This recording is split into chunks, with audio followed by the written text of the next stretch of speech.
When we talk about systems relating to team offense, we will be advocating a system that we call the read and react. The read and react system involves many of the same principles that are found in the passing game and motion game offenses that are so popular today.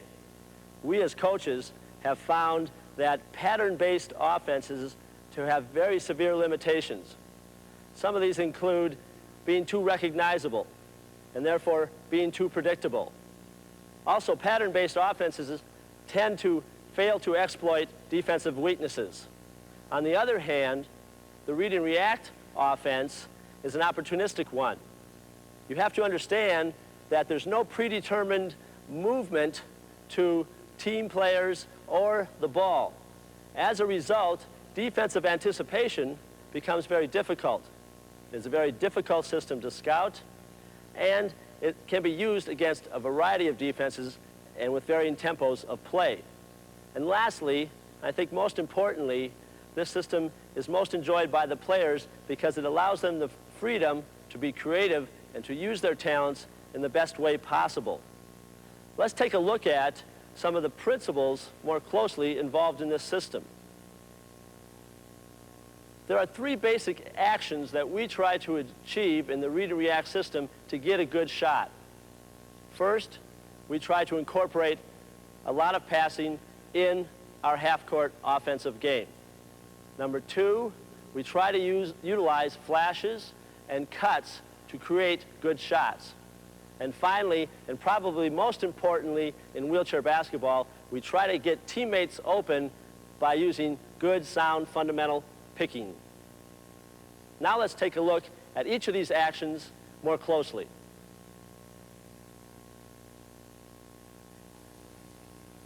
In the passing aspect of the read and react offense, we try to do three things as well as we can. First, we try to create better passing angles using the pass. We try to use the pass rather than the dribble to get the ball inside. Second, we try to use post-up maneuvers on the perimeter to protect the ball and create good passing outlets. And finally, we'll use the pass to try to distort the defense, get them out of position, and thus create good shooting opportunities.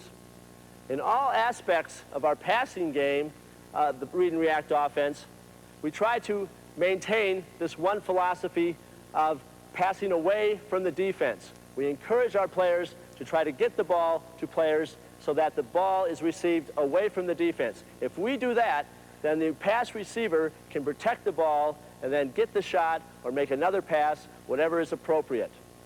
Let's take a look at passing away from the defense in some half-court action.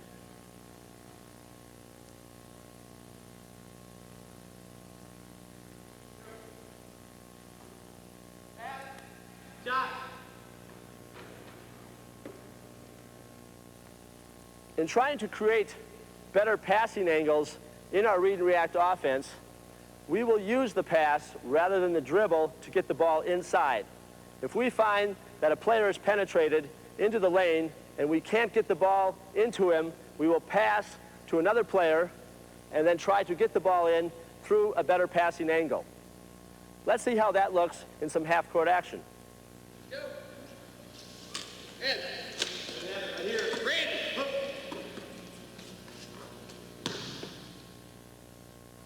We also try to use the post-up maneuver on our perimeter passing game to free up the ball and permit good passing outlet opportunities. The post-up maneuver works like this. We try to make a quick move toward the defensive player, seal that player off, and then flash out to a good passing angle, that way permitting a good pass to be made. Let's take a look at that post-up maneuver from a wing position.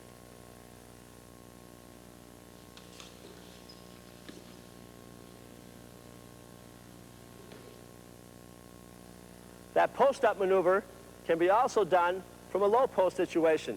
So let's see how that looks.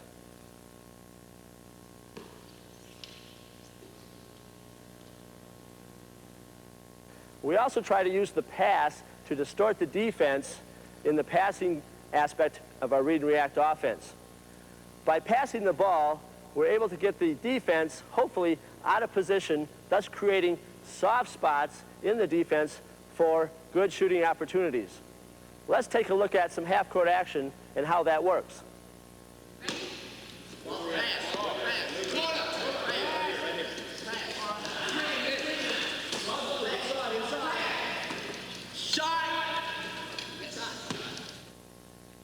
In the cutting aspect of the read and react offense, we try to accomplish two things. We try to gain penetration into the lane through flashes.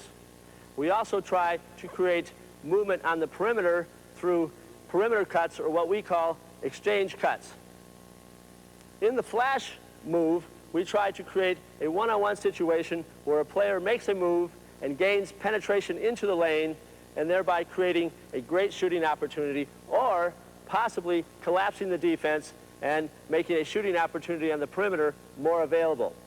Let's take a look at how that flash cut works in the half-court situation.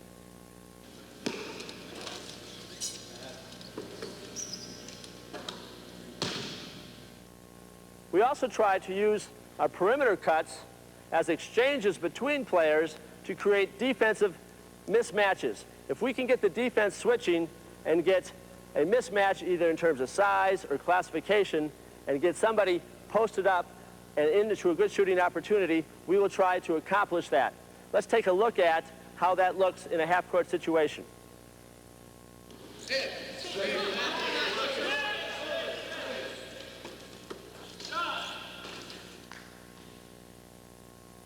Finally, and probably most importantly, in the picking aspect of the read and react offense, we try to use sound picking mechanics to get good penetration into the lane. If we can get good penetration into the lane through picking, we'll get good high percentage shots. Let's take a look at some half-court action and the resulting pick and roll and see what kind of shot we can get.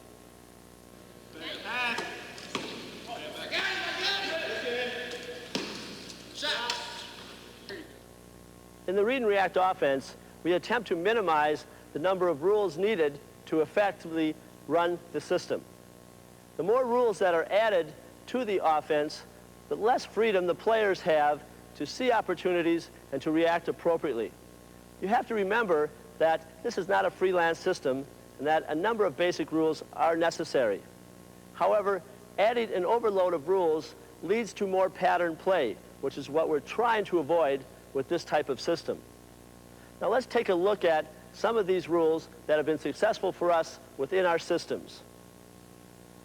The first thing we ask our players to do when receiving the ball on the perimeter is to face the basket. This does two things. This makes the pass receiver, the person with the ball, an immediate threat to the defense. The other thing it does, it allows the ball player to see penetrating opportunities inside the lane, and thus able to pass the ball to the appropriate teammate. Let's take a look at this action in a half-court sequence. You'll notice that as players are denied the opportunity to penetrate, they come back out. And as they receive the pass, they'll turn and face the basket. Each time they receive the ball, they'll look inside and try to face the basket. The next rule we try to apply in the system is to maintain proper spacing. The type of spacing we like is spacing between players that approximates a distance of 12 to 15 feet. This allows for proper rotation and floor balance that is often disturbed through cutting, flashing, and picking. Let's take a look at the attempt of three ball players offensively to maintain this spacing as they try to attack offensively. You'll notice as they come in and as they move, they're always maintaining approximately 10 to 12 feet. As they're denied opportunities to penetrate, they'll come back out, but they'll always look to maintain spacing.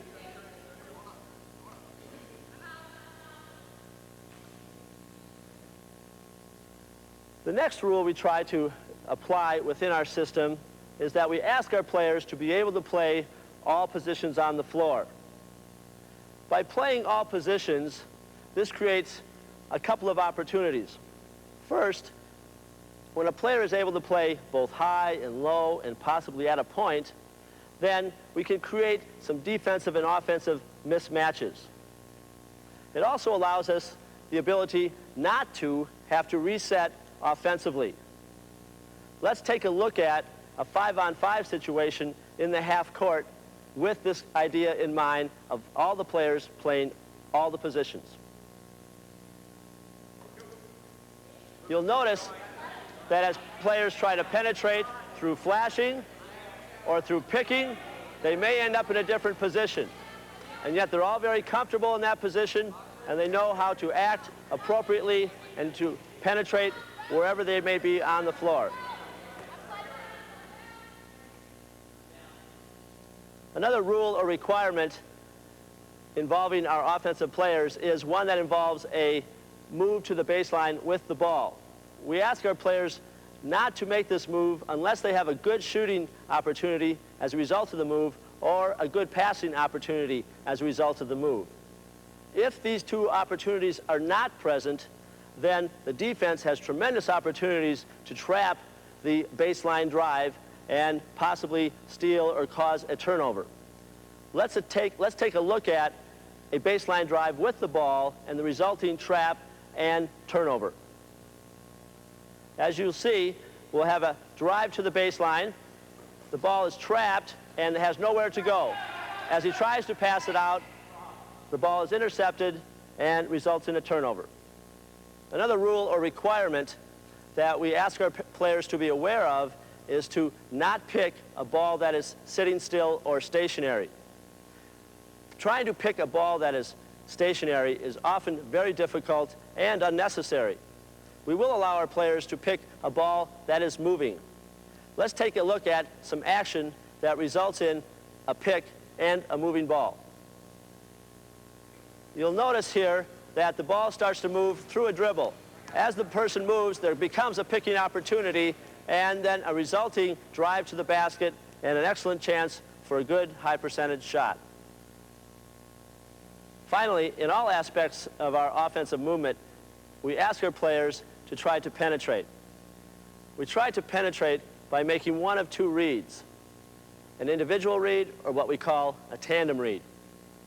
In an individual read, we ask our players to come down, identify the player that is guarding them, and then evaluate that player on a number of levels. Some of the things that player may look for are mismatches in size, mismatches in physical classification, misalignments, or mental miscues such as ball watching. The resulting action of such mismatches is usually a flash. Let's take a look at some half-court action where, in this instance, a Class 3 player sees an opportunity to flash a Class 1 player. Here we have a Class 3 player in the low post seeing the opportunity to flash a Class 1 player, making the move and getting a very good high percentage shot. In the tandem read, players come down and evaluate the position of their own defender with respect to adjacent defenders to ascertain where a pick should be made.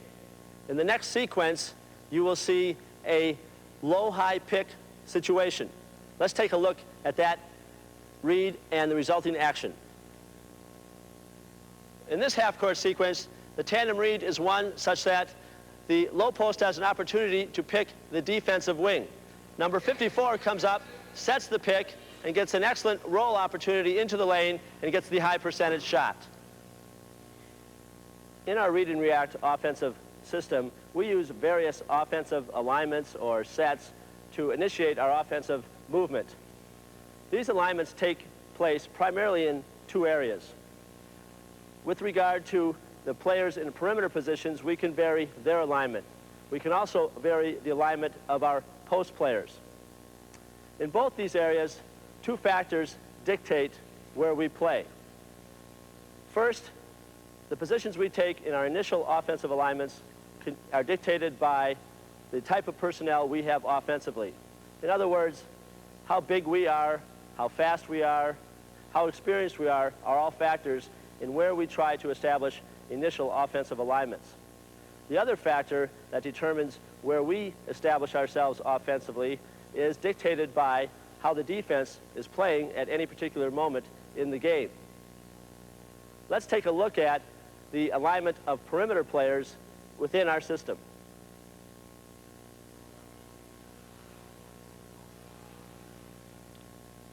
The first option available to our perimeter players in terms of initial offensive alignments is a location on the floor that we would consider to be called wide.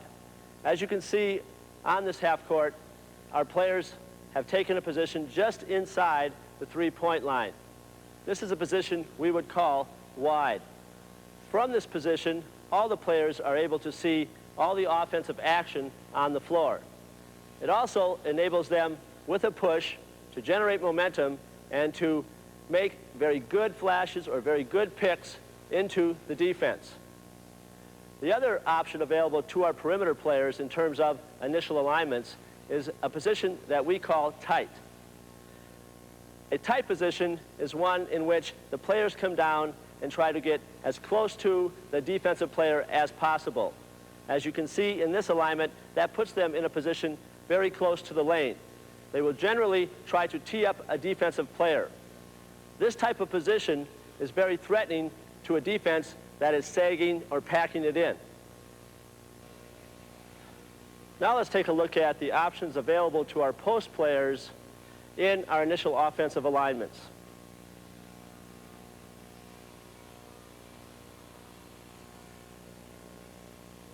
We can take a look at the positions of our post players in three aspects.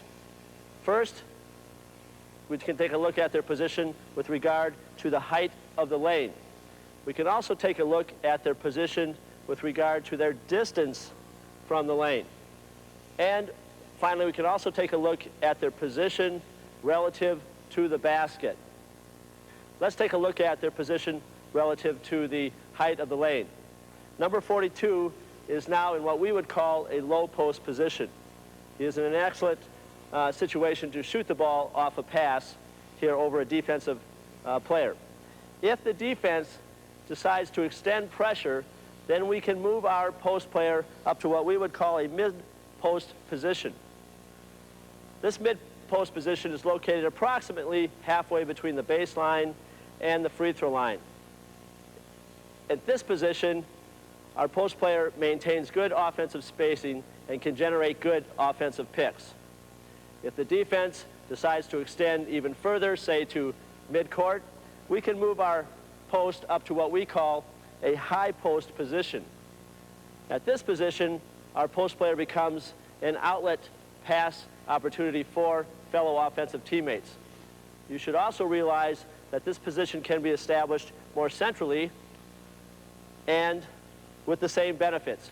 Here he can serve also as a good pass outlet for fellow perimeter and offensive players.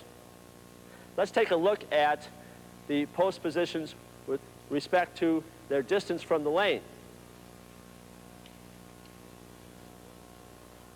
Number 42 is now in a post position that we would call tight. To be more definitive, he is in a low, tight post position. We can also have him take what we would call a wide position. At this location on the floor, he is considered to be wide. And from this position, with a push, he can generate good flashing action and good offensive picking. We can also take a look at the post position with respect to his or her position to the basket. Number 42 is now in a position that he is facing the basket. Again, he is in a good opportunity to receive a pass and shoot over immediately the defensive player. We can also have our post take a position that is about 45-degree angle to the basket. In this position, our offensive post becomes, again, a good pass outlet opportunity for fellow offensive teammates. Finally, we can have our post player take a position that is parallel to the lane and parallel to the defensive player. In this position, he establishes himself most often as a screen for fellow teammates, and he can be shot over rather easily. The ability to set successful picks is perhaps the most critical skill to be acquired by offensive players in two-player interactions. Within the read and react offense, there are 4 picks which must be successfully learned in order to execute the offense appropriately. However, these 4 picks share commonalities. Let's look at the common pick components in a walkthrough. These athletes are currently positioned so that a low-high pick is appropriate. It's important to remember, however, that these commonalities are applicable to each of the 4 picks in the read and react system. To begin the action, both athletes will initiate play with a counter movement. The counter movement first widens the attack zone between the 2 defensive players. Secondly, it causes the defensive players to turn their backs to the attack zone. And third, upon reversal, it allows the 2 offensive players to gain inside angles to the attack zone. Now in setting the pick, the low post will move in an arc pattern rather than a straight line. This makes it easier for the pick to be set with the side of the chair.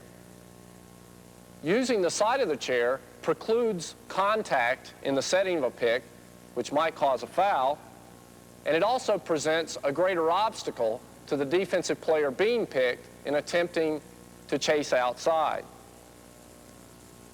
Note also that the player setting the pick is overplaying to the outside to make it easier for his teammate to drive off and rub off the guard being picked. In driving off the pick, note that the athlete on the outside is maintaining a minimum gap between his chair and the chair of his teammate.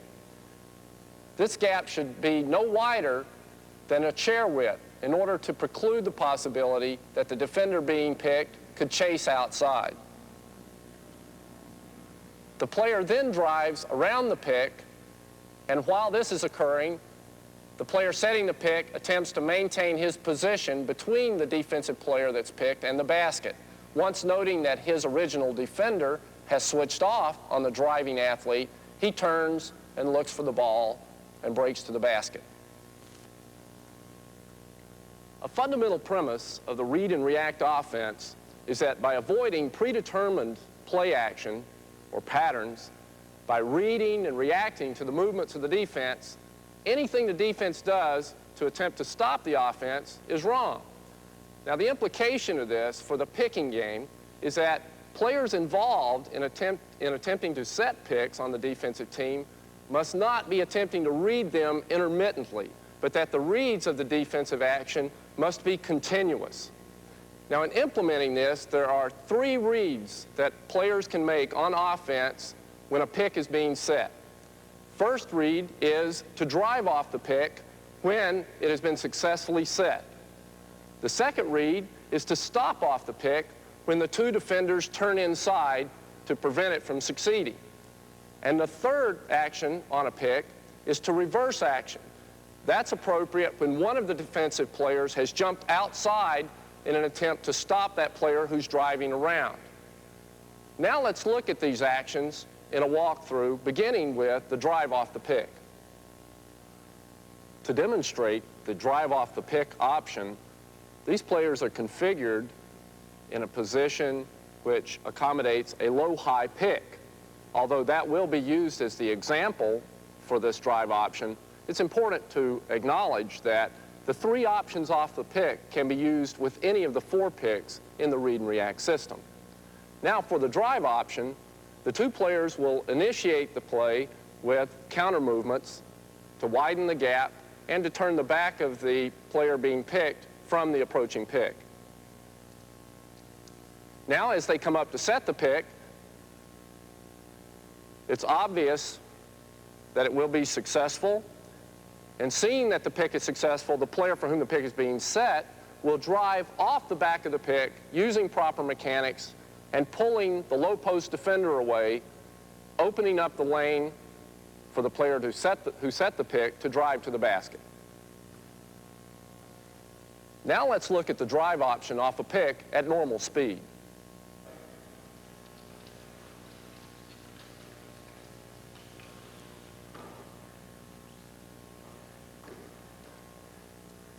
Now let's do a walkthrough of the stop action off a pick. Again, we'll use the low-high pick example to demonstrate the stop action read on a pick. Again, the players will use counter movements to attempt to spread the attack zone and to distract the player being picked. In this case, however, the pick will not be successful, and the defenders will turn in on the pick. The read then is made that there is no pick, and the player driving on this pick will stop immediately behind the individual setting the pick. Now let's watch the stop action read on a pick at normal speed.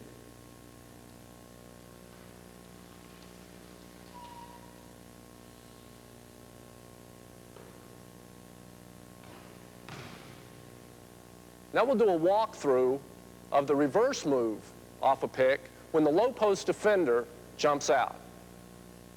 In this situation, again, the players will use a counter fake to widen the gap and distract the defensive players. As the pick is being set, it will be obvious that it, again, will prove unsuccessful. However, the low post defender, as the guard drives, jumps out prematurely. At that point, the player who attempted the pick reverses action to pick the low post, and concurrently, the player on the outside will turn to the lane and drive.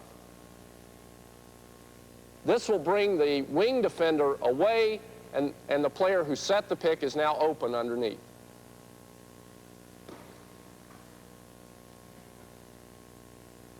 Now let's watch this reverse action play at normal speed.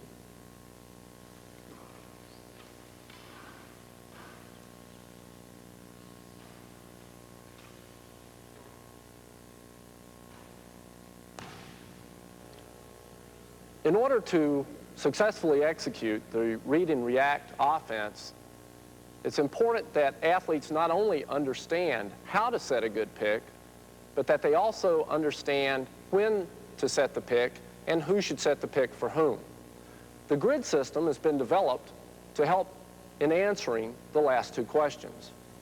Additionally, the grid system helps promote increased consistency in the tandem picking reads of the 5 offensive players on the floor. The grid system has 2 rules. First, in setting picks which are in a plane that parallels the sideline of the basketball court, the defensive player located farthest from the basket, according to grid lines that run parallel to the sideline, is the defensive player to be picked. The second rule is in setting picks in a plane which runs parallel to the baseline of the basketball floor, the defensive player located farthest from the basket, according to grid lines that parallel the baseline, is the defender to be picked. A grid has been taped on the floor to provide a visual reference that can aid in understanding how the grid can indicate picking interactions. The lines which are parallel to the sideline can be used to evaluate who should pick for whom in high-low and low-high picking situations. The lines which run parallel to the baseline can be used to indicate who should pick for whom in cross-picking situations. It should be noted that a reverse pick can be set in either plane. Now let's see firsthand how the grid system can be used to indicate the picking interaction of athletes on the floor. In the present situation, the defender in the low post is located farther from the basket than the defender at the free throw line, according to the grid lines which run parallel to the sideline. Subsequently, in evaluating picks which run in a plane parallel to the sideline, a high-low pick is the appropriate one to set. Let's see a high-low pick in action.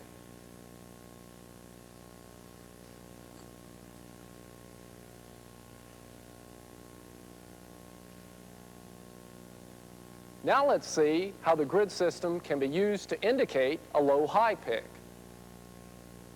At this time, the defender on the wing is located farther from the basket than the defender in the low post, according to the grid lines which run parallel to the sideline.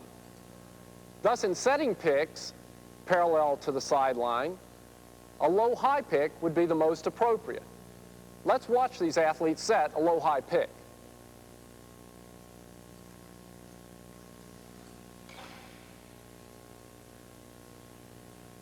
Now let's see how the grid system can be used to indicate picking interaction in setting picks which run parallel to the baseline. Now we can see that the defender at the point is located farther from the basket than the defender on the wing, according to grid lines which run parallel to the baseline. Subsequently, in setting picks along a plane which runs parallel to the baseline, the player on the wing should pick for the offensive player at the point in a cross pick. Let's watch these players set a cross pick at this time.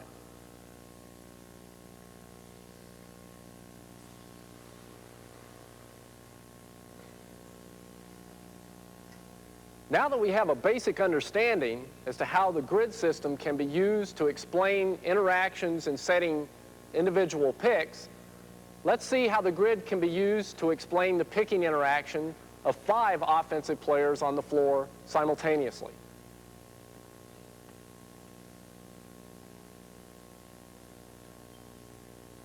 Here we have one possible half-court offensive-defensive alignment. Now let's use the grid to indicate what picking opportunities are now available on the floor. Here in this tandem read, because this defender is located farther from the basket than the low post defender, in a picking situation which runs parallel to the sideline, a low-high pick would be most appropriate, with the forward in the low post picking for the guard on the wing. In this case, the wing defender is located closer to the basket, and the point is located farther from the basket. Subsequently, here we should have a crossing pick with the offensive wing guard picking for the point guard. In this situation, again, we have a point guard that is defensive point guard located farther from the basket than the defensive wing. So once again, we have a cross pick with the offensive wing picking for the offensive point. And finally, just in terms of the options that exist at this point in time, because this defender is located farther from the basket than the wing defender, according to the grid lines which run parallel to the sideline, a high-low pick would be most appropriate, with the wing guard picking down for the forward in the low post. Now, the picks which are set at any point in time are selected such that they are in concert with the movement of the ball and the rules of the read and react offense. Now let's see how the grid system can be used in conjunction with other offensive reads to direct tandem offensive interaction in an actual game situation. In this situation, the defensive wings on the left and on the right are sagging. Thus, there are no high-low or low-high picking opportunities. However, their positioning does leave them susceptible to cross picks from both the left and from the right. While in offensive transition, the offensive guards simultaneously read the defensive positioning according to the grid system and note that the left defensive wing is sagging more than the right wing, thus making for a better picking opportunity from the left side. Reading this, the point guard looks to pass right and thereby causes the defensive player at the point to turn his back to the ensuing pick. Upon release of the ball to the guard on the right, the pick is executed. Because the original defensive wing will not switch in this situation, the picking wing guard cannot drive to the basket. However, the driving point guard will get a wide open 10-foot shot.